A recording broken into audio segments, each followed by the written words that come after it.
Here we go right now here at Chicagoland. NASCAR Camping World Truck Series, 2 laps to go.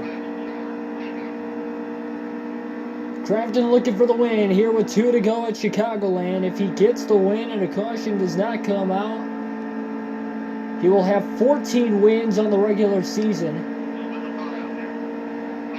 Coming off of his 30th place finish last week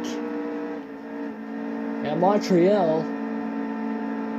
Matt Crafton will come to the white flag, sponsored by Credit One Bank. White flag in the air here at Kansas. And what is now practically going to be a for sure win.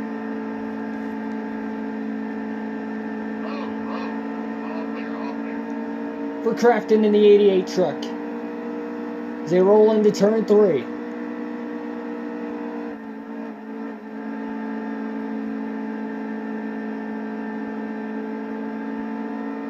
Seven cautions in the race, but Matt Crafton will win here at Chicagoland and finish the regular season as the regular season champ.